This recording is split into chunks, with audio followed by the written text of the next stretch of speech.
पवित्रता, आत्मा की पवित्रता लोभ कसाई के अभाव से होती है। पवित्रता का मतलब होता है वितरागता। ये आत्मा की वितरागता, पवित्रता लोभ कसाई के अभाव से होने से जो निर्लोभता है, लोभ का जो अभाव है, उसका नाम शौच धर्म है। आचार्य देव ने यहाँ शौच धर्म की परिभाषा के बारे में ऐसा कहा है कि निश्चय से जो अपनी मिथ्या मान्यता है, मिथ्या मान्यता रूपी अशुचि को धो डालना, और वो अशुचि धोने का उपाय वेद ज्ञान होता है। तो वेद ज्ञान रूपी जल से मिथ्या मान्यता रूपी अशुचि को धो डालना, उसका नाम निश्चय से शौच धर्म है। शौच माने पवित्रता। आत्मा की पवित्रता, मिथ्यात्व जो है वो सबसे बड़ी अपवित्रता है। अशुचिपणु विपरीतता ए आश्रवो ना जानिने, वही जानिने दुख कारणों एति निवर्तन जीव करे। तो आत्मा का जो राग द्वेष का आश्रव भाव है, जो मिथ्यात्व की वजह से उत्पन्न होता है, वही आत्मा की अशुचि है। तो वो अशुचि की हमें धो डालना है वेद ज्ञान रूपी जल से। वेद ज्ञान साबु भयो समरस निर्मल नील, धोबी अंतर आत्मा धोवे निज गुण चील। वेद ज्ञान रूपी जल से एक जो मिथ्या मान्यता रूपी अशुचि है, उसे धो डालना। एक वेद ज्ञान साबु जैसे वेद ज्ञान साबु भयो समरस निर्मल नील। वेद ज्ञान से उत्पन्न वाला जो आत्मिक रस अतीन्द्रिय आह्लाद है, वो निर्मल नील के समान है।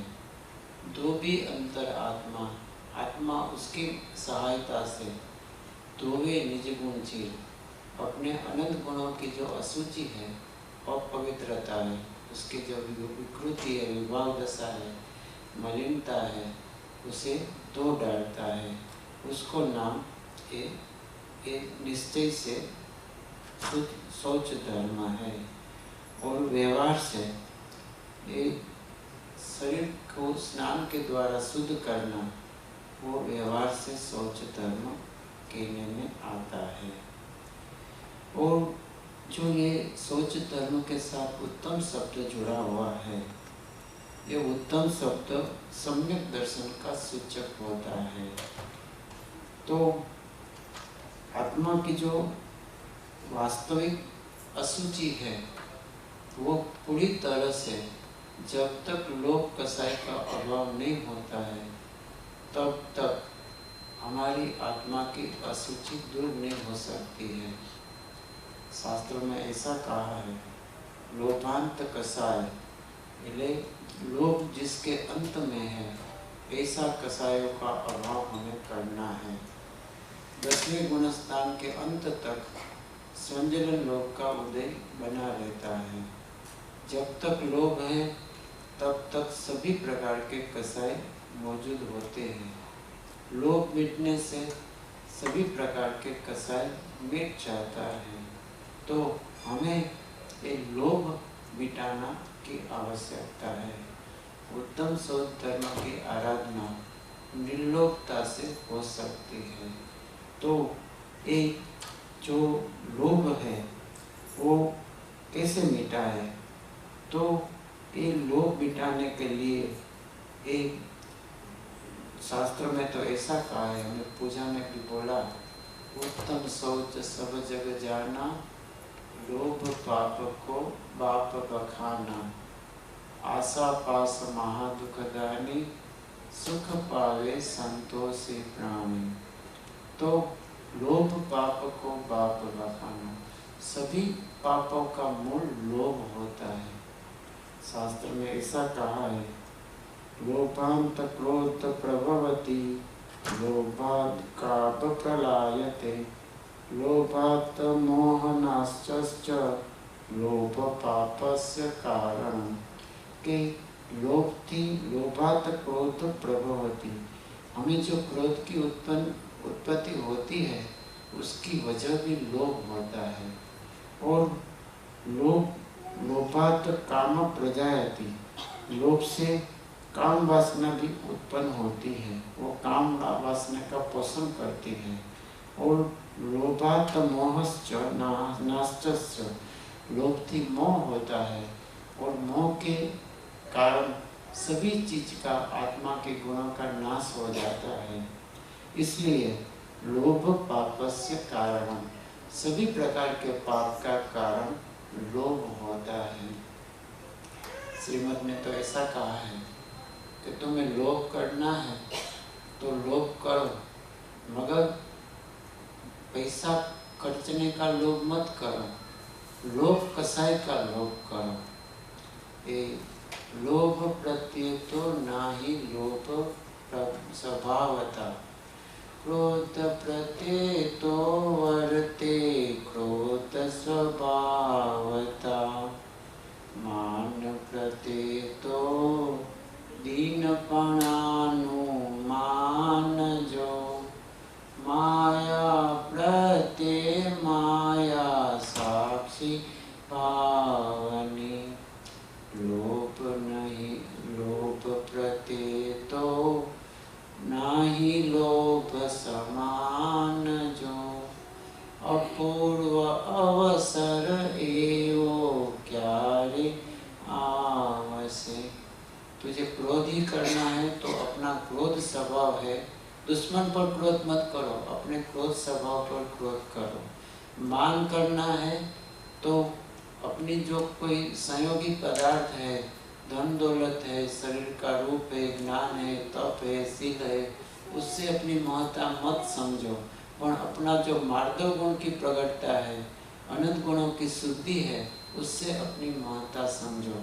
और माया करनी है तो माया प्रत्यय माया साक्षी भावनी, कि हमें कोई कपट की, कोई माया माने कोई का गोपन करना, छुपा रखना, उसे माया कहता है। तो तुम्हें जो कोई गुणों प्रकटता है, साक्षी भाव समदृष्टि भाव प्रकट हुआ है, उसको तुम गोपन करना, उसको तुम छुपा रखना, मगर दूसरी कोई चीज की छुपा रखने की आवश्यकता नहीं है।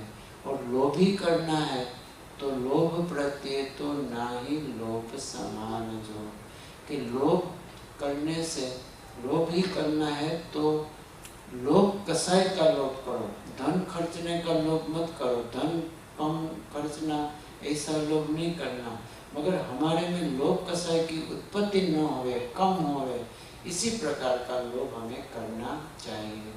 अपूर्व अवसर एवं क्यारे आओ, वही सच्चा अपूर्व है। और ऐसी प्रकटता करे तो हमें क्या उपलब्धि होती है, तो उसका फल में ऐसा होता है कि बहु उपसर्ग करता प्रत्येपण क्रोध नहीं, वर्ते चक्री तथापि मरे नहीं मान जो, माया देह जाय पण माया थाय नरो ममा, लोभ नहीं जो प्रबल से निदान जो, अपूर्व अवसर एवो क्यारे आवसो। तो इसी प्रकार क्रोधमान माया लोभ करने से बहु उपसर्ग करता प्रत्येपण क्रोध नहीं, कि कोई हमें उपसर्ग करे, हमें आपत्ति करे, तो भी उसके प्रति हमें अरुचि अणगमा द्वेष भाव नहीं होता है। वंदे चक्री तथापि न मरे मान जो, कोई चक्रवर्ती पूजा करे, सम्मान करे, तो भी उससे अपनी महत्ता नहीं भासती है। एक देह जाए पण माया थाय नरो ममा, भले देह का अलग हो जाए, मरण भी आ जाए, तो भी माया करने का माया करने की प्रसंग नहीं बनता है। और लोभ नहीं छो प्रबल सिद्धि निदान जो, कि चाहे जितनी सिद्धि हो तो भी उसकी हमें अपेक्षा आकांक्षा नहीं हो, और कोई भी धन दौलत खर्चने का हमें लोभ नहीं होता है। तो ऐसा अपूर्व अवसर की हमें प्राप्ति होती है। तो ये लोभ है, ये लोभ हमें मिटाना चाहिए, तो ही आत्मा की शुचिता प्रकट होती है। आत्मा की शुचिता तीर्थ में स्नान करने से नहीं होती है। सामान्य तौर पर लोग ऐसे मानते हैं कि तीर्थ स्थान में जब स्नान करने से हमारी शुचि हो जाती है।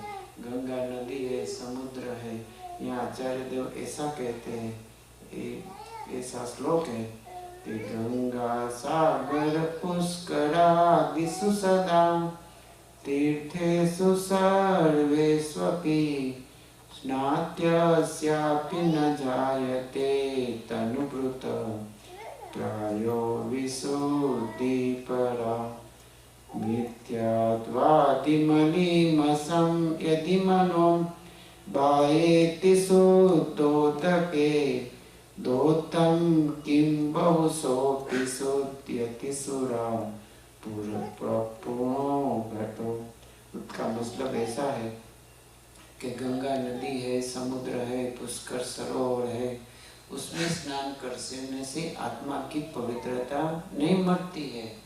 अभी हमने पूजा में भी पढ़ा कि प्राणी सदा शुचिशील जप तप ज्ञान ध्यान प्रभावते नित गंग चमन समुद्र नाये अशुचि दोष सुहावते। ऊपर अमल मल भर्यो भीतर कौन विद घट शुचि कहे बहुदेह मेली सुगुण थेली शौच गुण साधु लहे। तो एक देह ने जैसे कोई मदिरा से भरा हुआ घट है, उसको चाहे जितना धो डाले मगर अंदर में से मदिरा जड़ती है तो कभी साफ नहीं होता, निर्मल नहीं बनता है। तो ऐसा हमारा शरीर है, वो भी पानी से साफ नहीं होता है। शरीर स्वभाव से ही अशुचि है। और आत्मा की अशुचि धो डालने का उपाय जल नहीं है। ऐसे तो जलचर जीव है, मछली है, काचबा है, मगरमच्छ है, वो तो निरंतर पानी में रहती है। वास्तव में तो पानी भी एक जीव है, जलकाय का जीव है, तो भी उसकी पवित्रता उससे नहीं होती है। आत्मा की पवित्रता तो आत्मा सरोवर में स्नान करने से होती है। द्रव्य संग्रह में ऐसा एक उद्धृत श्लोक है, आत्मा नदी स्वयं तो ये पूर्णा सत्यावहासिल तटादयोर्मि तत्राभिषेकं कुरु पांडुपुत्रं न वारिणि शुद्धयति च अंतरात्मा। तो अशुचि अनुप्रेक्षा में युधिष्ठिर को कहा गया ये श्लोक है कि उसमें ऐसा कहा है कि आत्मा नदी स्वयं तो ये पूर्णा, कि आत्मा रूपी नदी स्वयं रूपी जल से भरी है, सत्यावह एक सत्य रूपी प्रवाह वाली है, शील तटा शील रूपी किनारा वाली है, दयो उर्मी दया रूपी तरंगों से भरेली है। तो ऐसी आत्मा नदी में स्नान करने से हे पांडुपुत्र तेरा अंतरात्मा की शुद्धि होती है, न अन्य बीजा दूसरे कोई जल से उसकी शुद्धि नहीं है। बेंसी के वचनामृत में भी आता है कि आत्मा परम पवित्र तीर्थ है, उसमें स्नान कर। आत्मा पवित्रता बढ़ेला है। आत्मा में लक्ष्य करने से, उसमें उपयोग रोकने से, उसकी स्थिरता लीनता एकाग्रता से उसका जैसा स्वभाव पवित्र है, ऐसी दशा में भी पवित्रता वितरागता प्रकटता होती है। तो ये जो सोच धर्म हमें प्राप्त करना है, तो सोच करने के लिए हमें पवित्रता प्रकट करना होती है। और पवित्रता का मतलब निर्लोभता होती है। ये लोभ है ने सामान्य तौर पर ऐसा माना जाता है कि लोभ सभी कसायों का मूल है, पाप का पाप है। जब तक लोभ है तब तक सभी प्रकार का कसाई भी मौजूद बनती है। तो हमें लोभ का अभाव करने का उपाय करना चाहिए। ये गुरुदेव दृष्टांत देते थे लपोट संघ का। लपोट संघ बहुत प्रसिद्ध कथा दुनियादारी में भी होती है कि दो साधु थे, एक कृपण दास थे और एक जीवन दास थे। दो साधु थे, मित्र थे। तो एक के पास छोटी सी शंखली थी, तो उसकी पूजा पाठ करे तो रोज एक सोनामर दे, और वो स्वर्ण मोहर से उसकी गुजरान चलता था। और दूसरे के पास एक बड़ा शंख था, मगर वो जो कृपण दास था तो उसने उसके देखा तो उसके पास तो बहुत बड़ा शंख है, मेरे से भी बहुत बड़ा है। तो उसने उसको पूजा पाठ करते देखा, तो वो कैसे कि मुझे एक $1 दो, तो कि वो एक क्या $2 ले जाओ, कि दो तो 5 दो, वो ये तो जितना मांगे इतना देता है। तो उसने उससे रिक्वेस्ट किया कि भाई मेरे पास तो छोटी शंखली है, वो तो मुझे एक ही सोनामर देती है, तेरे पास तो ऐसा बड़ा शंख है, तो मुझे दे दे, मैं तुझे मेरी शंखली दे दूँ। तो कि भाई ले जा, मुझे तो कोई आपत्ति नहीं है, मगर ये तो लपोट शंख है, तो उसमें नासीपास हुए तो मुझे फरियाद मत करना। तो कि नहीं, मुझे तो यही शंख चाहिए, इतना बड़ा सुहावना, और जो मांगे वो देता है। तो उसने भी उसकी पूजा पाठ की, और पूजा पाठ कर कर उसके पास मांगा, तो वो मुझे तो $100 दे दो आज। वो 100 क्या 125 ले जा, वो 125 200 दे दो, 200 नहीं 250 ले जा, 250 देता है, वो 500 ले जा, $500 दे जा, अरे 500 क्या $1000 ले जा, 1000 अरे 10,000 ले जा, $1,00,000 ले जा, 1,25,00,000 ले जा, 1 करोड़ ले जा, 1 अरब ले जा, 1 करोड़ ले जा। ओहो, इतना 1,000 करोड़ डॉलर मेरे घर में उसकी तो समा भी नहीं सकेगा। ठीक है, आप दे दो इतना। और ये मैं तो लपोट संघ को, मेरा देना बिना मेरा काम नहीं है, मैं तो वादा करता हूँ, मैं कुछ काम नहीं करा। कोई वादा करते हैं और काम नहीं करते हैं ना, तो हम उसे लपोट संघ बोलते हैं। कोई ऐसा कहते हैं, वो मैं सेंटर में शिविर रखनी है, सभी व्यवस्था करनी है, आओ कोई चिंता मत करो, सब हो जाएगा, हम कर देंगे, सभी हो जाएगा, और करे कुछ नहीं, बोले सभी कुछ, तो उसे लपोट संघ कहा जाता है। तो ये क्या है, लपोट संघ लोभे लक्षण जाए, लपोट संघ में लोभ में सोनामर पण जाए, कि लपोट संघ ना लोभ में जो एक सोनामर था नहीं वो भी गवा देते हैं। तो हमें क्या है कि धन दौलत खर्चने से नहीं कमती होती है, हमारा पुण्य कम हो घुटने से ये पैसा खत्म हो जाएगा। पैसा खर्चने से खत्म नहीं होता है, जैसे नदी का प्रवाह चलने से तो वो ताजा रहता है, मगर हमारा जब पुण्य खत्म हो जाए, जब पुण्य पूरा हो जाए, तो पुण्य पूरा हो जाए तो सभी जगह आपत्ति आ जाती है। ये दीकरी रांडे दाटेला कोई पैसा कोयला थी जाए, हम जो बैंक में पैसा रखा है ना वो बैंक का उठमना हो जाए, उसकी इंश्योरेंस हो जाए, इंश्योरेंस कंपनी में हमने रखा है तो वो इंश्योरेंस का भी उठमना हो जाए, सभी चारों तरफ से आपत्ति आ जाती है। तो जो हमें पैसा की प्राप्ति होती है वो हमारे पुण्य के पात्र से होती है। तो शास्त्रों में तो ऐसा लिखा है कि हमें 10% तो डोनेशन करना ही चाहिए। हमें जैसी आमदनी है उसका 10% तो मिनिमम हिस्सा, हम जैसे टैक्स क्यों भरते हैं तो ऐसे 10% तो हमें मिनिमम धर्म के काम में लगाना चाहिए। तो हम अपने लोभ कसाई का अभाव करें, वही उत्तम सोच धर्म की आराधना है। अब आप एक नया विषय हम शुरू करते हैं। पंच परावर्तन रूप संसार में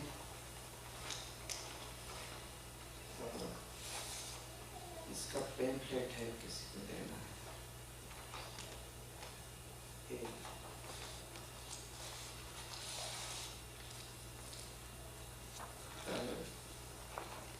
शेयर करना है और मे बी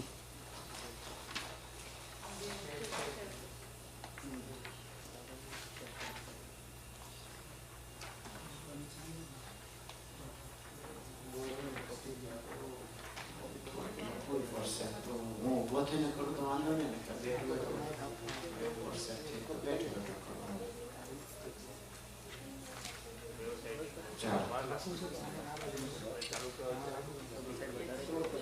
એક શ્લોક લખી દો ખાલી, પછી કાંઈ નહીં.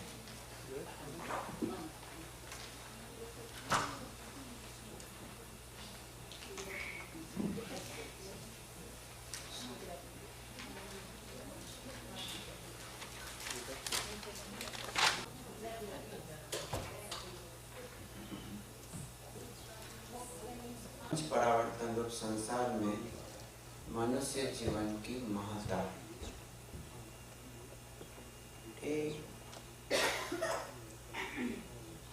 जो संसार है वो 3 प्रकार का संसार होता है. सबसे पहले तो संसार क्या है, कि संसार माने क्या है. તેથી સ્વભાવે સ્થિર એવું કોઈ છે સંસારમાં. સંસાર તો સંસરણ કરતા દ્રવ્ય કેવી છે ક્રિયા. हमें क्या समझना है कि हमारा जो संसार है पंच परावर्तनमयी दुख रूप से संसार. मिथ्यात्व कर्मना उदय थकी भर में जीव अपार. हम पंच परावर्तन रूप संसार में निरंतर भ्रमण करते हैं और ये पंच परावर्तन रूप संसार में हम भ्रमण करते हैं, उसमें हमें ये मनुष्यपना प्राप्त होना बहुत कठिन है, दुर्लभ है, मुश्किल है. तो ऐसा मनुष्य जीवन हमें प्राप्त हुआ है. वो मनुष्य जीवन की महत्ता क्या है. महत्ता माने उसका इम्पोर्टेंस, उसकी अगत्यता, उसका उपयोग क्या है. तो ये मनुष्य जीवन ऐसा है हमें जो वर्तमान में उपलब्ध है वो ये परावर्तन का अभाव करने का उपाय कराने वाला है. हम ये मनुष्य जीवन का उपयोग भोग उपयोग में कर कर मनुष्य जीवन गवा सकते हैं और भव भ्रमण चालू भी रख सकते हैं. और यही मनुष्य जीवन में हम उसका सदुपयोग करें तो ये भव भ्रमण का अभाव भी कर सकते हैं. हमें एक पंच परावर्तन का भव भ्रमण का अभाव करना है तो अभाव करने का उपाय सिर्फ यही मनुष्य जीवन में होता है.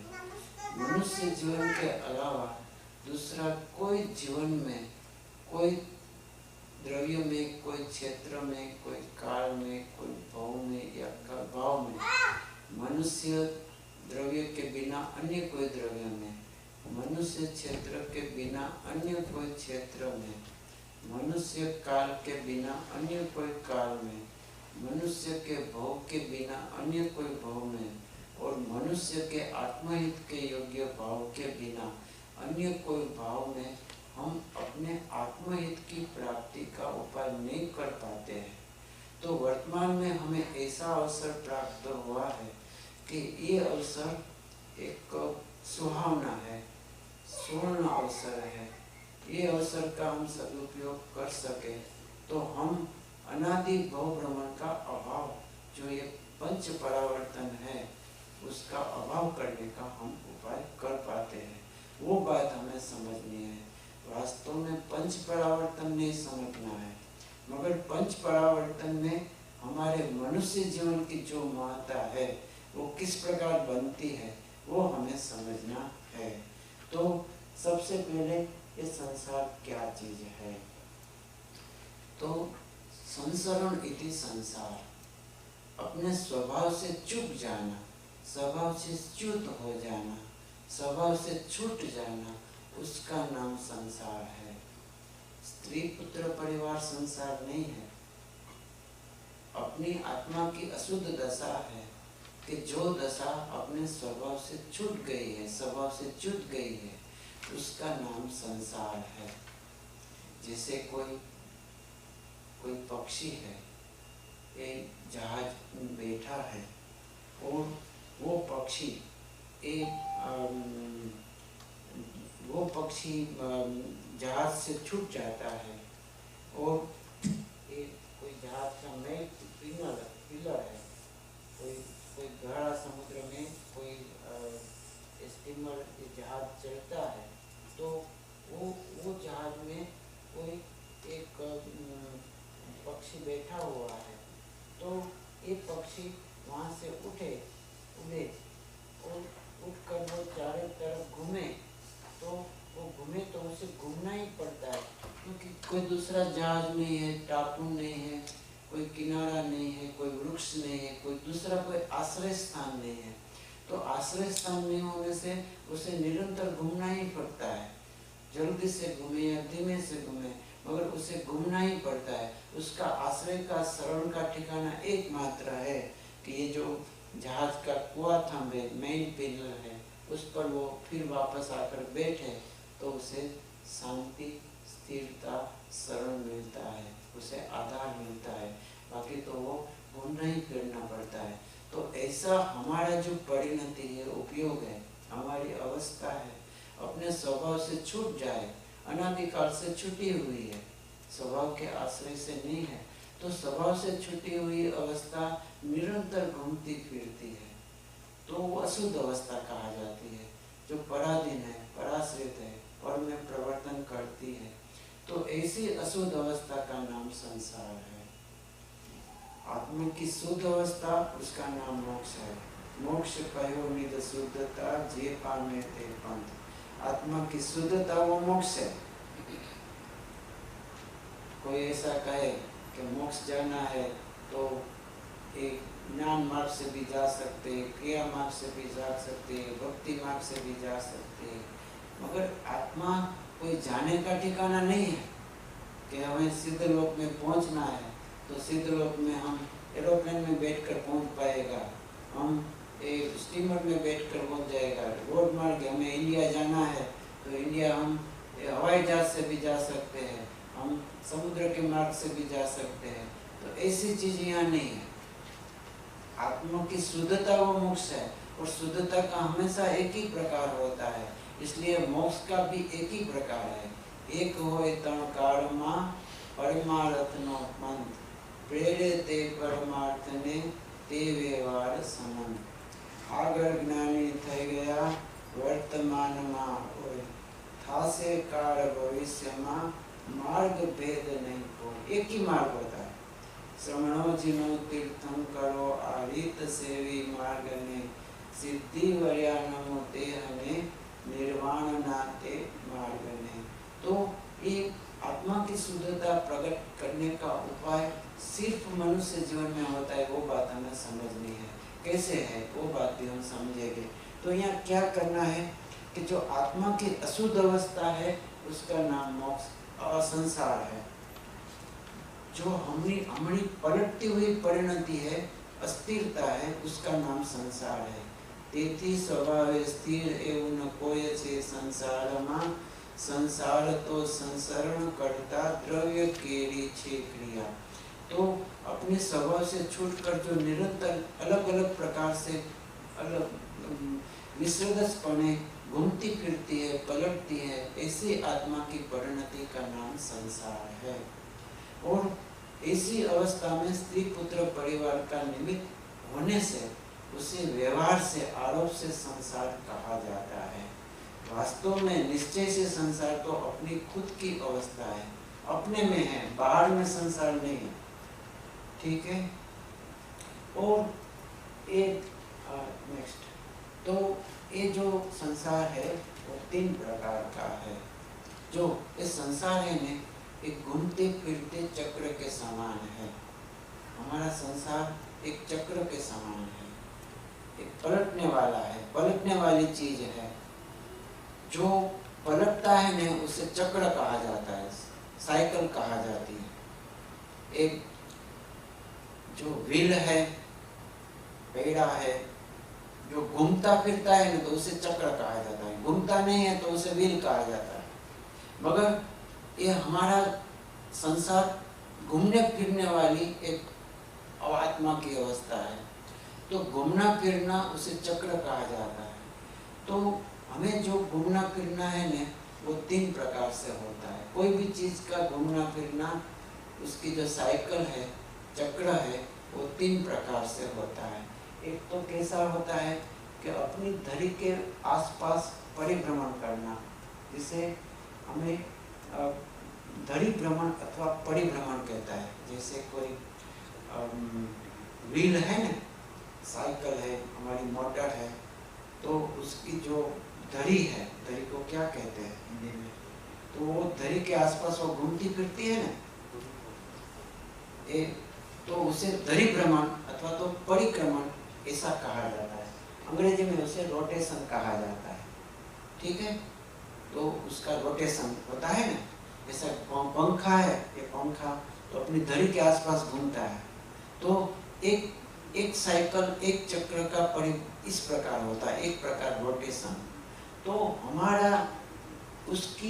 हमारा आत्मा में हम लगाए तो एक मिथ्यात्व रूपी धरी है, जो इसमें चित्र में दिखाई है।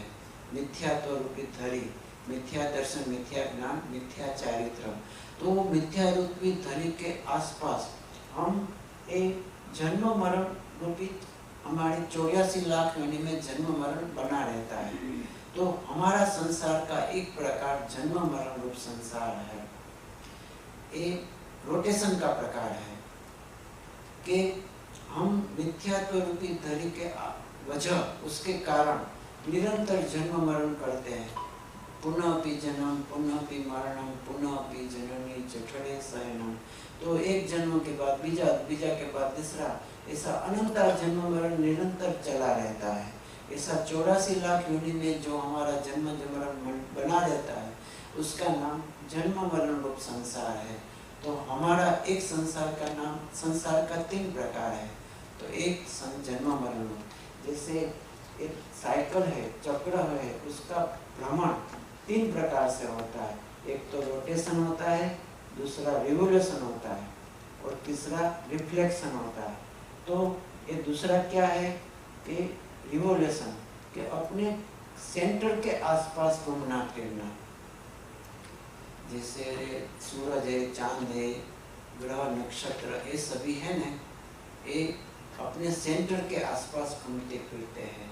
हमारी जैन धर्म की आमनाएं के अनुसार मेरू पर्वत के आसपास घूमते फिरते हैं। ठीक है, तो सभी ये मेरू पर्वत के आसपास घूमते फिरते हैं। तो उसे क्या कहा जाता है? कक्षीय भ्रमण कहा जाता है। एक कक्षा भ्रमण अथवा तो उसे परिक्रमण कहा जाता है। तो उसे अंग्रेजी में हम रिवोल्यूशन कहते हैं। तो ऐसा ये रिवोल्यूशन, एक कक्षीय भ्रमण होता है। तो ऐसे हमारा संसार, हमारी अवस्था का जो पलटन होता है, वो भी एक पौद्गलिक कर्म के केंद्र के आसपास एक 4 गति रूप परिभ्रमण होता है। मनुष्य गति, देव गति, नरक गति और तिर्यंज गति। तो हमें जो पौद्गलिक नाम कर्म का उदय होता है, उसकी वजह से हमें अनेक प्रकार की अमुक भव में, अमुक शरीर में स्थिति बनती है। उसे हम गति अथवा भव कहते हैं। तो एक मनुष्य में हमारा 100 साल की आयुष्य है, तो हम 100 साल तक मनुष्य जीवन में बने रहते हैं। मनुष्य के बाद देव में जाए तो देव में अमुक साल तक वहाँ ठहरते हैं। तो ऐसा एक कर्मोदय के वश हम एक 4 गति में निरंतर एक, जैसे मेरू पर्वत के आसपास एक जब आकाशीय पदार्थ घूमते हैं, तो ऐसा हमारा आत्मा भी एक कर्म के वश एक 4 गति में घूमता फिरता है। जैसे 4 दिशाओं में सब आकाशीय पदार्थ घूमते हैं, ऐसे हम 4 गति में घूमते हैं। तो उसका नाम 4 चतुर्गति रूप संसार है। एक जन्म मरण रूप संसार, दूसरा 4 गति रूप संसार, और तीसरा संसार। तो एक जो कोई भी साइकिल है, चक्र है, तो उसका एक तीसरा प्रकार का होता है कि परावर्तन अथवा परिवर्तन जिसे कहा जाता है, रिफ्लेक्शन जिसे कहा जाता है। हमारी कार है तो हम गैरेज में कार रखते हैं और एक 5 जगह जाकर फिर वापस अपने मूल स्थान पर लौटती है। हम मंदिर में आए, बाजार में आए, ऑफिस में आए, मॉल में खरीदी करने को गए, तो अलग अलग 5 जगह वो जाती है और फिर अपने मूल स्थान पर वापस लौटती है, तो उसे परावर्तन कहा जाता है, परिवर्तन। ठीक है। हम तो ऐसे एक परिवर्तन 5 प्रकार के होते हैं। एक द्रव्य परिवर्तन होता है, क्षेत्र परिवर्तन होता है, काल परिवर्तन होता है, भाव परिवर्तन होता है, भाव परिवर्तन होता है। ठीक है। तो एक 5 प्रकार का परिवर्तन अथवा तो परावर्तन जिसे हम रिफ्लेक्शन कहते हैं, ये 5 टाइप्स ऑफ रिफ्लेक्शन निरंतर बना रहता है। तो एक तीनों प्रकार का संसार दुखमय है। 4 गति रूप संसार दुखमय है, जन्म मरण रूप संसार दुखमय है और 5 परावर्तन रूप संसार भी दुखमय है। और सभी प्रकार के संसार में मनुष्य जीवन की महत्ता है। तो आज हम ये 5 परावर्तन रूप संसार में मनुष्य जीवन की महत्ता किस प्रकार से है, उसकी हम चर्चा करने वाले हैं। तो सबसे पहले हम मनुष्य क्या चीज है उसकी चर्चा करें। नेक्स्ट। तो एक लाइट थोड़ा कम करो ना तो ये दिखाई देगा। दिखता है ना सभी को? दिखाई चल रहा है। अच्छी करना पड़ेगा। तो ये संसार तम प्रकार का है, जन्म मरण रूप संसार, 4 गति रूप संसार और 5 परावर्तन रूप संसार। बस चलेगा। हाँ। तो हमें नेक्स्ट, तो हमें एक मनुष्य क्या चीज है वो सबसे पहले हमें समझना है कि हमारा ये विषय क्या है। 5 परावर्तन रूप संसार में मनुष्य जीवन की महत्ता नीचे फुटर में लिखा है, ऊपर में से निकाल दिया है। तो एक मनुष्य क्या चीज है, सबसे पहले हम ये समझे मनुष्य का मतलब क्या होता है। हमारा जो कई शास्त्रों में मनुष्य के बारे में परिभाषा दी है, यहाँ जो दी है ना वो नियम सार की है। मनोप्यतानि मनसा उत्कृष्टा मनुष्य, कि जो मनो की संतान है और मन से उत्कृष्ट है वो मनुष्य है। और ये गोमर सार की जीव कांड की 149 149 नंबर की गाथा, इसमें साइटेशन भी दिया है आपको, जो पेम्फलेट है ना उसमें साइटेशन भी है। तो ये गोमर सार जीव कांड की 149 नंबर की गाथा है। तो उसमें एक मनुष्य की परिभाषा इस प्रकार दी है। उसमें सभी की परिभाषा दी है, सिर्फ मनुष्य की नहीं है, नारकी की भी है, देव की भी है, तिर्यंज की भी है और मनुष्य की भी है। तो उसमें मनुष्य की परिभाषा किस प्रकार दी गई है, तो उसमें ऐसा लिखा है कि मन्यते यतो नित्यं मनसा निपुणा मनोस्कटा मनुद्भवाश्च यस्मात् तस्मात् मानुषा भणिता। तो उसमें ऐसा कहा है कि मनुष्य क्या है, मनुष्य किसे कहा जाता है, एक मनुष्य कौन है, मनुष्य એટલે શું। तो मनुष्य की परिभाषा इसमें दी गई है।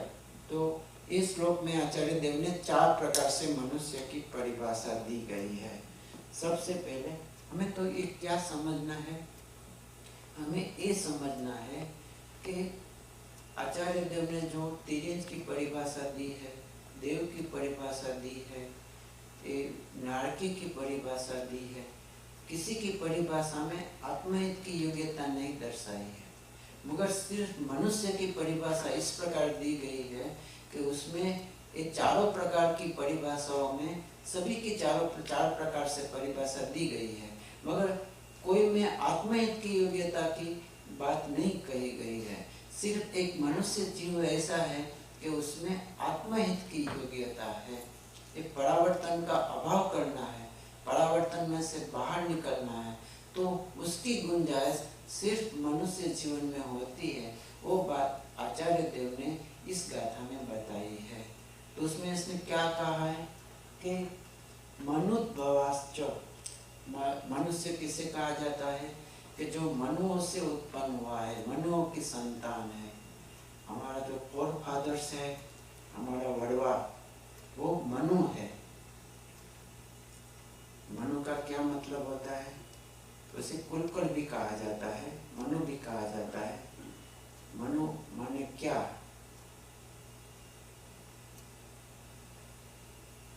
हमें 14 मनु होता है ना तीसरा काल के अंत में, जिसे कुलकर भी कहा जाता है। अंतिम कुलकर कौन हो गया? नाभि राजा। तो जो नाभि राजा है उसे मनु भी कहा जाता है, कुलकर भी कहा जाता है। तो हम ये जो नाभि राजा है, जो महाविचक्षण पुरुष होता है, ज्ञानी धर्मात्मा होता है, मोक्षगामी होता है, उसे मनु कहा जाता है। तो एक हम मनुओं की संतान है। हमारा बाप दादा मनु है।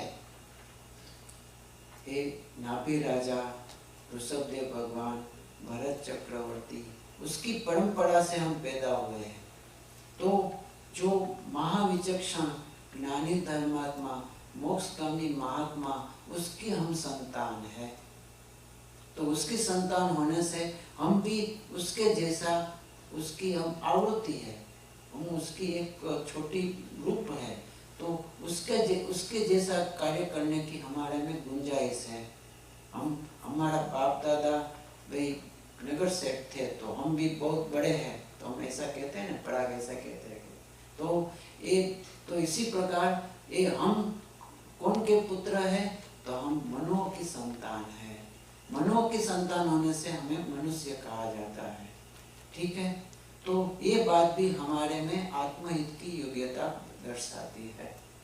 और दूसरी बात, मनसोत्कटा, मनसो उत्कटा, एक मन के विषय में जो उत्कृष्ट है उसे मनुष्य कहा जाता है। जो देव है ने वो पुण्य में हमारे से भी ज्यादा है। भले हम सभी में पुण्यशाली कहा जाता है कि भाई अमेरिका में रहता है सभी लोग पुण्यशाली होता है, मगर हमारे से भी ज्यादा पुण्यशाली देव है, स्वर्ग के देव। ठीक है, तो एक देव लोग सबसे ज्यादा पुण्य। और मन के विषय में श्रेष्ठ कौन है, ज्यादा कौन है? मनुष्य है।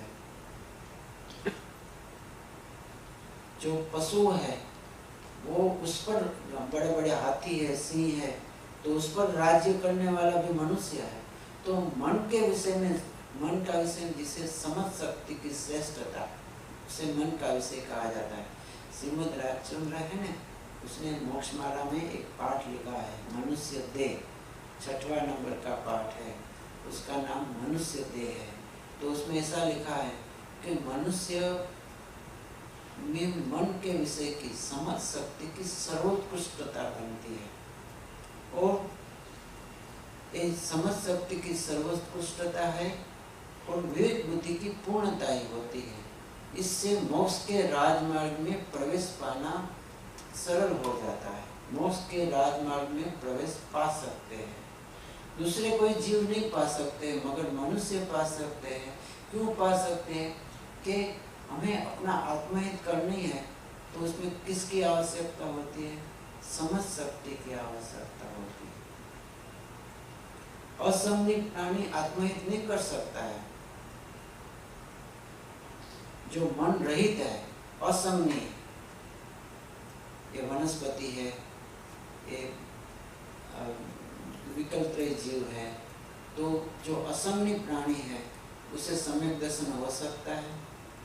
वो अपना आत्मा की अनुभूति प्राप्त कर पाता है?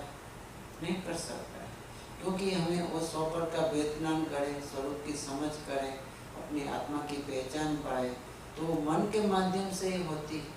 तो मन वाला प्राणी ही आत्महित का अधिकारी होता है। और मन मनुष्य में भी होता है, पशुओं में, संगीत पंचेंद्रीय पशु में भी होता है, देवलोक में भी होता है और नारकी में भी होता है, मगर सभी में सबसे ज्यादा मन की श्रेष्ठता, मन की सर्वोपरिता, मन की उत्कृष्टता किसमें बनती है? मनुष्य में होती है। तो समझ शक्ति की जो सबसे बड़ी ताकत हम समझ कर पाते हैं, हम अपने क्षेत्र में, हम इंजीनियर है, डॉक्टर है, हम जो भी है, तो हम हमारे क्षेत्र में बहुत कुशलता रखते हैं, मगर ऐसी कुशलता हम तत्वज्ञान के विषय में भी रख सकते हैं। हम लौकिक अभ्यास में पारंगत हो सकते, तो समय साल में क्यों नहीं हो सकते? आप गुरुदेव, माता जी, ये तो सब कम पढ़े लिखे थे, हमारे जैसे तो पढ़े लिखे नहीं थे, तो वो भी समय साथ पढ़ सकते हैं। हम कह भाई हमारा उसमें कुछ काम नहीं है, वो हमारा अता पता नहीं पड़ता है, तो ऐसी नहीं है। हमें उसका प्रयोजन है, रुचि है, जिज्ञासा है, उसकी तगस है, लगनी है, तो हम भी उसमें पारंगत हो सकते हैं। हमारे में गुंजाइश है। भले हम इंजीनियर हुए, मगर कदाच हमें मेडिकल में एडमिशन हो जाता और हम डॉक्टर भी बन पाते।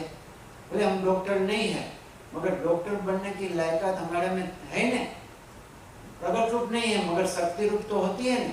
तो हमारे में इस एक मन के विषय की सर्वोत्कृष्ट शक्ति है कि जो देवलोक में भी नहीं होती है, और ऐसी है न। और मनसा निपुणा, मनसा निपुणा माने विवेक बुद्धि निपुणता, निपुण। तो श्रीमद ने ऐसा भी कहा है कि सब एक हमें क्या होता है कि आत्मा का हित करना है न, तो मिनिमम 2 चीज की आवश्यकता होती है। उपादान कारण पर 2 और निमित्त कारण से भी 2 प्रकार के। एक अपना हमें आत्महित करना है, सम्यक दर्शन प्राप्त करना है, तो सम्यक दर्शन प्राप्त करने के लिए जो उपादान कारण है, एक उपादान कारण जो अपना अंतरंग आत्मा लक्ष्य है, उत्पादन करता है, जो बहिरंग है उसे निमित्त कहता जाता है। ठीक है ना? निमित्त और पदार्थ का योग कहा जाता है। उपादान निज सिक्ति है जीव को मूल स्वभाव, ये निमित्त पर योग ते बन्यो अनादि बनाओ। तो उपादान और निमित्त दोनों कारण से हमें आत्मा की प्राप्ति होती है। तो उपादान कारण के तौर पर मिनिमम 2, एक तो अपने आत्मा की समझ पहचान करनी है, तो एक तो हमें समझ करनी होती है, और समझ हमारी समझ की हमें समझ की आवश्यकता होती है, क्योंकि मन वाला पानी समझ कर पाता है, दूसरा तो नहीं करता है। और समझ की श्रेष्ठता किसमें है? मनुष्य में है।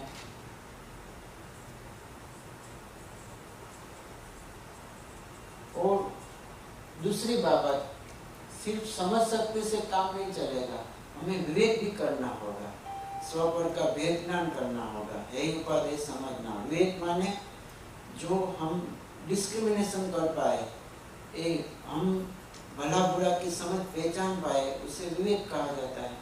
कोई हमारा नजदीक का है, पराया है, ये ग्राहक ठीक है, अठीक है, तो ये हमें सुख रूप है, दुख रूप है, तो ऐसी पहचान करना उसका नाम विवेक होता है।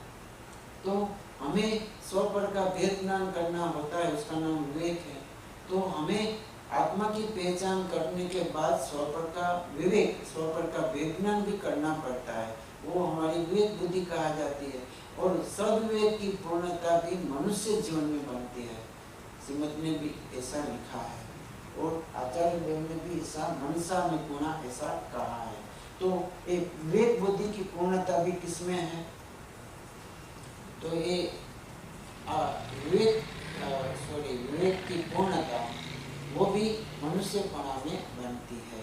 तो ये उपादान कारण है। और निमित्त कारण के तौर पर हम देखें तो निमित्त कारण में एक तो हमें वितरागी देव गुरु धर्म की उपलब्धि होनी चाहिए। ये वितरागी देवगुरु धर्म के बिना हम एक डग भी आगे कदम नहीं रख सकते हैं। हमें मोक्ष मार्ग में जाना है, हम अनजाने हैं, हम संसार में घूमने वाले हैं, रखड़ते हैं। हमें कोई गाइडेंस की जरूरत होनी चाहिए, भूमिया की जरूरत होनी चाहिए, मार्गदर्शक होना चाहिए। तो एक हमारा मार्गदर्शक देव गुरु शास्त्र होता है। वितरागी देव, वितरागी गुरु और वितरागता के प्रभु का शास्त्र, उसके बिना हम एक कदम भी आगे बढ़ सकते नहीं है। मोक्ष मार्ग में हम आगे नहीं जा सकते। तो ये वितरागी देव ले एक तो हमें क्या किसकी आवश्यकता होती है? देव शास्त्र गुरु की। तो एक जो देव शास्त्र गुरु है, देव गुरु शास्त्र, उसकी उपलब्धि कहाँ बनती है? तिर्यंस योनि में, तिर्यंस गति में देव शास्त्र गुरु मिल पाता है, नारकी में मिल पाता है, स्वर्ग के देव में मिल पाता है। एक देव माने क्या चीज है? ये देव का मतलब क्या है? स्वर्ग का देव है। देव माने क्या है? सेलेस्टियल देव कौन? अरिहंत भगवान। अरिहंत मारा देव छे, साचा ए वितराग छे, जगत ने ए जाने छे, मुक्ति मार्ग प्रकाशे छे। अरिहंत तो शुद्ध आत्मा छे, हूँ पण तेना जेवो छुं। अरिहंत जेवो आत्मा जाणी मारे अरिहंत थावुं छे। तो अपना देव कौन छे? अरिहंत भगवान छे। तो ये अरिहंत भगवान स्वर्गना देव छे के मनुष्य गतिमां होय के स्वर्ग गतिमां होय? केमां होय? जे सिमंदर भगवान अरिहंत भगवान छे। महावीर भगवान पण हता ने 2500 वर्ष पहला, वળી ગુજરાતીમાં બોલાઈ ગયું। તો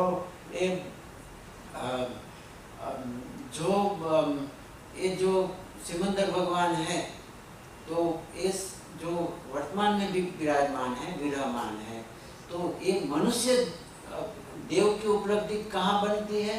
मनुष्य गति में बनती है, साक्षात देव की। और गुरु, गुरु किसे कहा जाता है? आचार्य, उपाध्याय और साधु। तो आचार्य, उपाध्याय, साधु पशुओं में होता है, नारकी में होता है, स्वर्ग के देव में होता है। देवलोक में स्वयं दशा बनती है, वहाँ कोई मुनि दशा होती है? नहीं होती। तो ये आचार्य, उपाध्याय, साधु जो हमारा गुरु है, उसकी उपलब्धि भी कहाँ बनती है? मनुष्य गति में बनती है।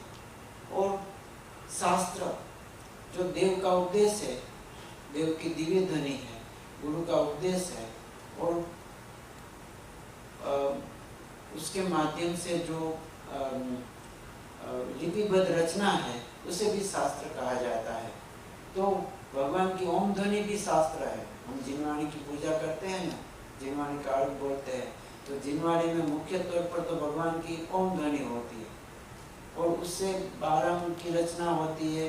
और पहले तो सब कंठस्थ थे, अभी लिखने में भी होता है। तो ये शास्त्र की जहाँ देव गुरु है, वहाँ ही शास्त्र होता है ना। बिना देव गुरु तो शास्त्र कैसे हो सकता है? तो ये शास्त्र की उपलब्धि भी कहाँ बनती है?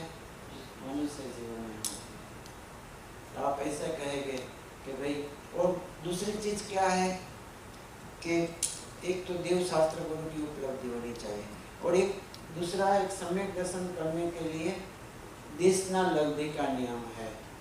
देशना लब्धि माने एक साक्षात ज्ञानी धर्मात्मा का उपदेश हमें मिलना चाहिए।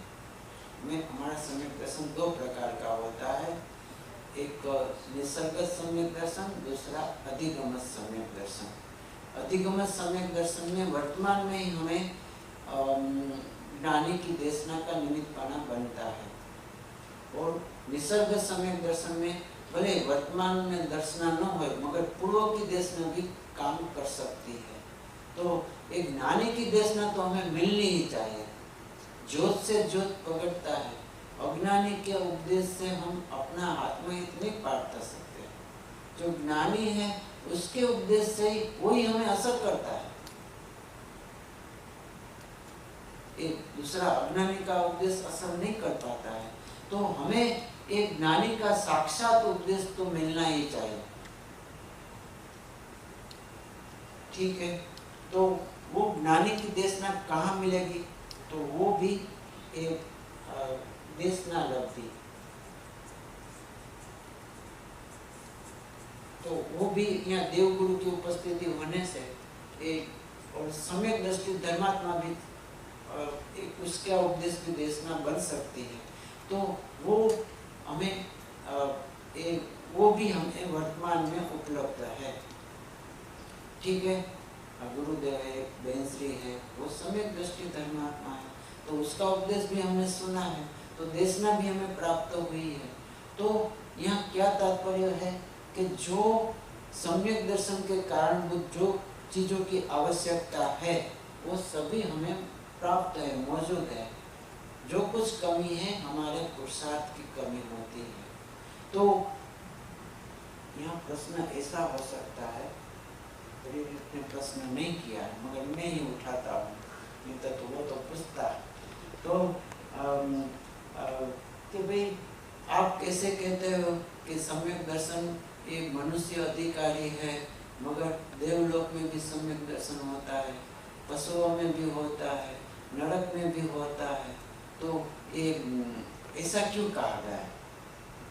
ठीक है, तो जो समझो कि देवलोक में सम्यक दर्शन होता है, देव भी भगवान की वाणी सुनने को जा सकते हैं। अत्यार सिमंदर भगवान विराजते हैं, तो सिमंदर भगवान की दिव्य ध्वनि सुनने स्वर्ग के देव भी आते हैं। भवनवासी, युंतरवासी, ज्योतिषी, वैमानिक, सभी प्रकार के देव, 4 प्रकार के देव, 4 प्रकार की देवियाँ, और उसकी सभा भी अलग होती है। 4 देव का, 4 देवियों का, 8 एक मनुष्य का, तो 9 मनुष्य में क्या होता है कि मनुष्य में एक मुनियों की अलग होती है, गृहस्थ की अलग होती है, और एक स्त्रियों की अलग होती है। 3 सभा होती है। ये 8 में 3 11, और एक पशुओं की तो 12 प्रकार की सभा होती है। तो एक देव के जीव भी भगवान के वाणी सुनने को जाता है और अपना सम्यक दर्शन प्राप्त कर पाता है, कर सकता है, करता भी है। मगर एक बात समझने में आवश्यकता है कि जो देव ने पूर्व मनुष्य जीवन में कर्मभूमि के मनुष्य पर्याय में आत्महित का संस्कार डाला है, वही देव भगवान की वाणी सुनने को जाता है, सभी नहीं जाता है। यहाँ हमारा टेम्पल है, भगवान विराजमान है, सभी दर्शन करने का आता है। वीकेंड होने पर भी सभी आता है, सभी नहीं आता है। तो एक जैसे कुछ रुचि है, जिज्ञासा है, ऐसा प्रयोजन है, ऐसी अंतर की भावना है, वो आता है। तो सभी देव जा सकते हैं, मगर सभी जाते नहीं है, बहुत कम जाते हैं। और जाने वाला कैसा होता है? पूर्व के संस्कार ही होता है। आत्महित का संस्कार बहुत कम में होता है। मिथ्यात्व आदिक भावने चिरकाल भाव्या छे जीवे, सम्यक्त्व आदिक भावने भाव्या नथी पूर्वे जीवे। जीव को अनादि से मिथ्यात्व की वासना होती है, एक सम्यकत्व की, आत्महित की भावना ही नहीं होती। कोई व्यापार का, कोई ऐसा खेलकूद का ऐसा शो हो तो वहाँ सभी लोग जाते, हजारों इकट्ठे हो जाते हैं, और ऐसी मगजमारी में बहुत कम लोग आते हैं। तो एक जो पूर्व के संस्कारी देव है ने वो ही जाता है, और वो संस्कार सिर्फ मनुष्य पर्याय में ही प्राप्त हो सकते हैं। यहाँ कहने का तात्पर्य क्या है कि आत्महित का संस्कार मनुष्य जीवन में डाला है, पहले सम्यक दर्शन प्राप्त नहीं किया है, मगर सम्यकत्व का सन्मुखता हुई, उसका संस्कार भी हुआ, तो उसकी भी महत्ता है, उसकी भी कीमत है। सम्यक दर्शन तो रत्न है, रत्न तो महाकीमती है। पर रत्न की जो रज है, धूली है, उसकी भी कीमत होती है। तो ये सम्यकत्व का संस्कार भी है न, आत्मार्थीपना है, आत्मा की रुचि है, आत्मा का लक्ष्य है, ऐसा प्रयोजन है। हमें ये आहार संज्ञा, भय संज्ञा, परिग्रह संज्ञा, मैथुन संज्ञा अनादि से है। ऐसे एक शुद्ध परिचित अनुभूत सर्वने काम भोग बंधननी कथा विभक्त मां एकत्वनी उपलब्धि केवल सुलभना। तो ऐसे विकथा और काम भोग बंधन में तो हम रचे पचे होते हैं। तो ऐसा संस्कार तो हमें है, मगर आत्महित का संस्कार नहीं है। तो आत्महित का संस्कार पाने वाला जीव फिर देवलोक में जाए, फिर वहां वो आत्मा का हित कर सकता है, ऐसा दृढ़ संस्कार होवे तो। ऊपर छला संस्कार तो मिट जाता है, मगर ऐसा मजबूत दृढ़ संस्कार होवे तो फिर अगले भोग में भी वो कार्यकारी होता है।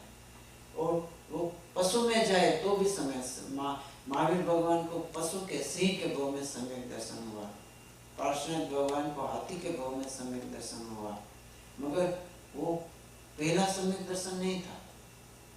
महावीर भगवान पूर्व में भी सम्यक दर्शन, त्रिपुष्ट नाम के वासुदेव भी थे, महामुनि भी थे, फिर सम्यक से च्युत हो गए थे, गिर गए थे, फिर वापस उसने सम्यक, वो सिंह के वो चारण बुद्धिधारी दो मुनि उतरे और उसने सिंह को, तो उसके पास दूसरा सिंह था तो उसमें उसकी प्रभाव नहीं पड़ता, उसमें असर नहीं होती। यही सिंह को एक मुनियों राज का प्रभाव हुआ, उसकी असर हुई और उसने उसके हिसाब से आत्मा का सम्यक किया, सम्यक दर्शन की प्राप्ति की। ठीक है। और एक नारकी में भी कोई सम्यक दर्शन प्राप्त कर पाता है, मगर वो भी पूर्व का संस्कारी होवे तो। लक्ष्मण और रावण का जीव को नरक में सम्यक दर्शन की प्राप्ति हुई, सीता का जीव को उसने संबोधा, पर रावण और लक्ष्मण वासुदेव थे। वासुदेव होने पर पूर्व में मुनि भी थे, वहां से उसे निदान हो गया, नियाणा हो गया, इससे वासुदेव हुआ, फिर नरक में गया। और पर उसका पूर्व का संस्कार था, पूर्व में सम्यक दृष्टि भी थे, एक पहला नवीन सम्यक दर्शन वाले नहीं थे। तो वो जीव नरक में भी आत्मा का हित कर पाता है। क्या प्रश्न है? प्रश्न वो है कि देव, आप हमें अभी तो शास्त्र और देशनालब्धि का ही प्राप्ति है, देवगुरु की तो प्राप्ति है ही नहीं। पहले देवगुरु नहीं है, मगर शास्त्र है ना, वो भी उससे भी काम चलाता है। आत्मादि अस्तित्वना जेह निरूप शास्त्र, प्रत्यक्ष सदगुरु योग नहीं त्या आधार सुपात्र। प्रत्यक्ष गुरु का योग नहीं है तो गुरु की वाणी है ना, वो भी हमारे लिए काम कर सकती है। भले वर्तमान में साक्षात देव की उपलब्धि नहीं है, गुरु का अभाव नहीं है, मगर हमें कोई सही गुरु देखने में नहीं आता है, मगर शास्त्र तो है ना। जिन सूत्र समुचित हेतु छे ने सूत्र ज्ञाता पुरुष जे, ते जान अंतर हेतु द्रग मोह क्षयादिक जीवने। तो जिन सूत्र, जिन वाणी से भगवान का शास्त्र है, वो भी सम्यक दर्शन का कारण है। ठीक है कि वर्तमान में देव की उपस्थिति नहीं है, प्रत्येक साक्षात देव नहीं है। गुरु भी वास्तव में तो क्या है कि वर्तमान पंचम काल के अंत तक धर्म का सद्भाव है, तो कोई न कोई सम्यक दृष्टि धर्मात्मा होता ही है, भले हमने देखने में नहीं आए, धर्म का विच्छेद नहीं है अभी, तो वो सम्यक दृष्टि को अपनी प्रसिद्धि की खेवना नहीं होती है, हमें उसे ढूंढना पड़ता है। और मगर देवगुरु तो क्या है कि वो तत्काल बोधक होता है, और शास्त्र है ना, वो नित्य बोधक होता है।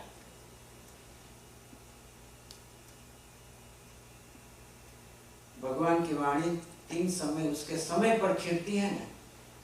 गुरु का उपदेश मिलता है तो उसका भी टाइम होता है ना।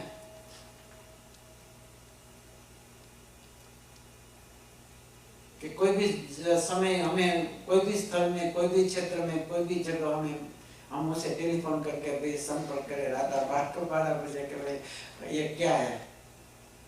तो ये उसका तो उपदेश का देशना का तो हम वो तत्काल बोधक होता है। जैसे शास्त्र है वो तो 24 घंटे कोई भी जगह, आप इंडिया में है, अमेरिका में है, आप ट्रैवलिंग में है, गाड़ी में कार चलाते हैं, तो सभी जगह ऑफिस में बैठते हैं, तो शास्त्र तो आप सभी जगह साथ में रखते हैं और उसका उपयोग कर पाते हैं। तो ये शास्त्र है ना, वो भी एक आत्महित का साधन है। एक प्रवचन साहब में गाथा है कि मैं तो भूल जाता कि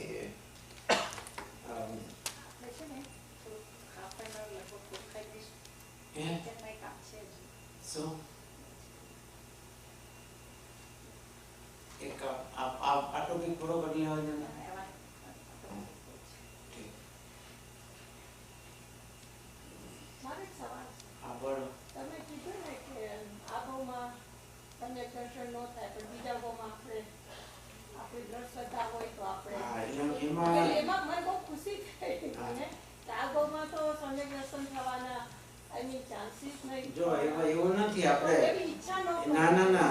लक्ष्य तो सम्यक दर्शन ज रखाय, એવું ન રખાય કે આપણે सम्यक दर्शन नहीं કરીએ। શું કામ ન કરીએ આપણે? એટલે અત્યારે ને હમણાં જ કરશું આપણે। એટલે આપણે હંમેશા એવું પણ આ સાંભળીને ખુશી થઈ કે આવું ભાઈ થઈ શકશે આપણા માટે, આપણે જો રાખશું તો। પણ એવી ભાવના કરવી પણ બરાબર નથી ને। એટલે હંમેશા લક્ષ્ય ને હંમેશા ઊંચો રખાય। એટલે નહીં માફ નીચું નિશાન, નિશાન ચૂક માફ, લો એમ ઇઝ ક્રાइम, મિસ્ટેક ઇઝ પાર્ડન। तो हमें ध्येय तो हमेशा पूर्णता करावे। पूर्णताना लक्ष्य सर्वात तेज वास्तविक सर्वात श्रीमद में आते हैं कि पूर्णताનું લક્ષ્ય રાખવાનું હંમેશા। એટલે છોકરા પરીક્ષા દેતા હોય તો એમાં એમ કહે કે આપણે इंडिया में 35 मार्क पास थाय तो 35 मार्क आवे घणा। આપણે ध्येय तो 100 मार्क નો રાખી છે ને, પછી ભલે જે આવે તો તે એવી તમે પુરસાદ એવો રાખી શકો हिंदी में। तो हम हमारा ध्येय तो पूर्ण होना चाहिए ना। ध्येय हम कम रखते हैं कि ध्येय भाई हमें तो पैसा कमाना है, तो हमें तो बस सिर्फ एक $5000 की आमदनी हो जाए तो बहुत ठीक है। तो हमारा लक्ष्य तो कितना होता है? 5000 हो तो 10,000, 10,000 हो तो लाख, लाख हो तो उसका कोई उसका ध्येय तो बड़ा होता है ना। तो हमेशा ध्येय तो पूर्णता, पूर्णता माने सिद्ध दशा, और पूर्णता ना लक्ष्य एक तो सिद्ध दशा और अंतर में, बाहर में सिद्ध दशा और अंतर में अपना पूर्ण स्वभाव वाला आत्मा। तो उसके लक्ष्य से हम आगे बढ़ पाते हैं। ध्येय कमी होए ना तो हम आगे नहीं। गुरुदेव कहता है कि रोता रोता जाए ने मुआना समाचार लावे। એટલે આપણે હંમેશા 5 પાંડવો थे ને, 5 પાંડવો, एक कथा है, थोड़ा माथा दुखता है तो थोड़ा कथा भी करनी पड़ती है। तो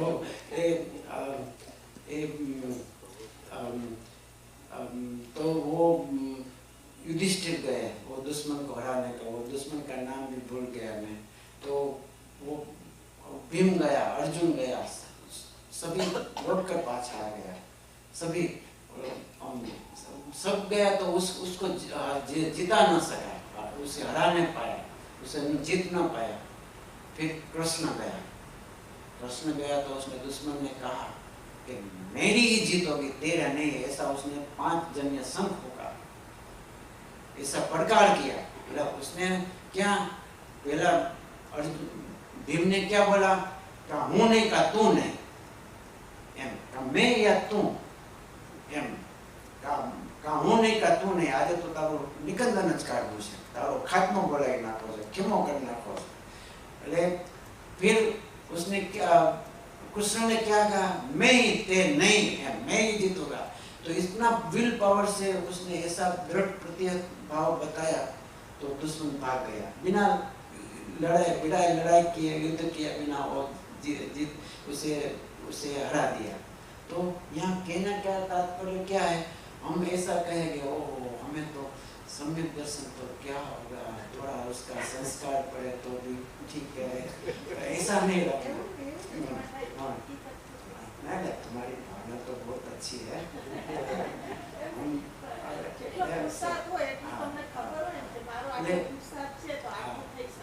આપણે હંમેશા પુરુષાર્થને પણ વધારવા, પુરુષાર્થ को बढ़ाना। और तो ये मनुष्य है ने तो यहाँ क्या करने का तात्पर्य है कि मनुष्य एक थोड़ा गया गया अपने जो मूल तो इसकी बात चलती थी ना,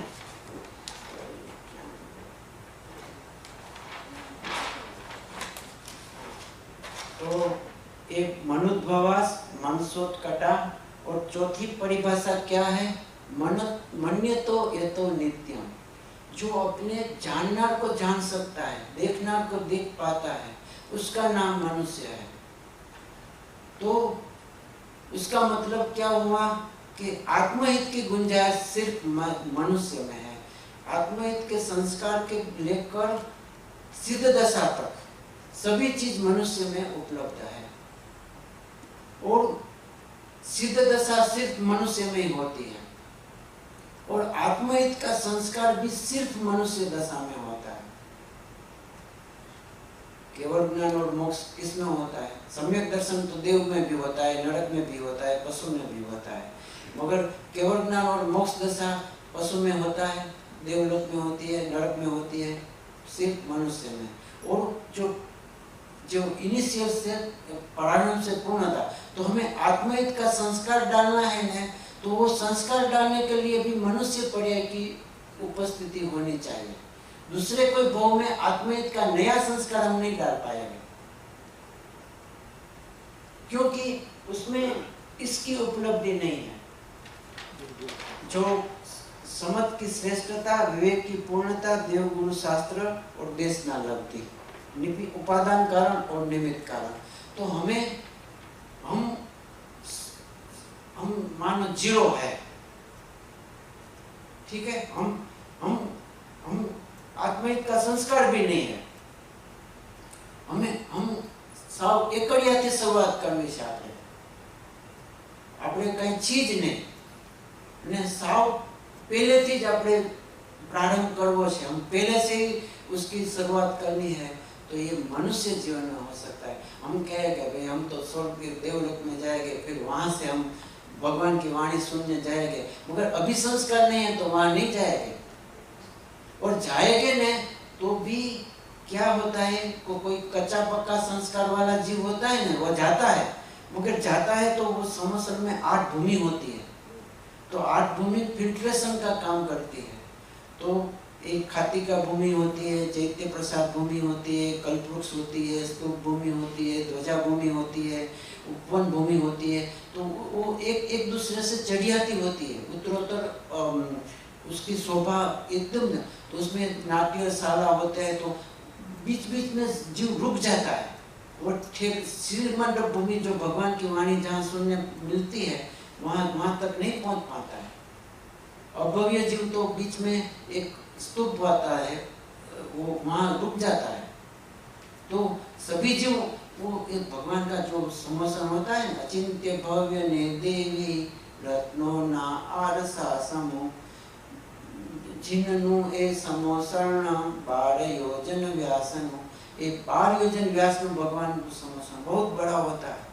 तो वो बीच बीच में कहाँ रुक जाता है, ठेठ तक नहीं पहुंच पाता है, क्योंकि वो कल्पवृक्ष होता है, नाट्यशाला होती है, इतनी शोभा और सुंदरता इतनी होती है, अद्भुतता, तो वो भूल जाता है और बीच बीच में रुक जाता है और वहां तक नहीं पहुंच पाता है। तो हमें ऐसा आत्महित का दृढ़ संस्कार प्राप्त करना है, तो ये मनुष्य जीवनी कार्य। हमें संस्कार भी नहीं है, कोई हम साव जीरो है, कुछ नहीं है, तो वो कार्य करना है तो इसी भाव में अभी कर सकते हैं, फिर बाद में नहीं वो मौका मिलेगा। जो तब जाती है वो फिर वापस नहीं आती है। Who miss the opportunity miss it जो तप को चुकाता है तप उसे चुका देता है। तो अवसर चुक गया मैं बोला, फिर वो बार बार अवसर मिल पाता नहीं है। परम कृपालु सद्गुरुदेव नमो। इसीलिए 10 दिन है, 10 दिन में संस्कार डाल दो, जब हो सके उतना संस्कार डालने के लिए यहाँ जाओ।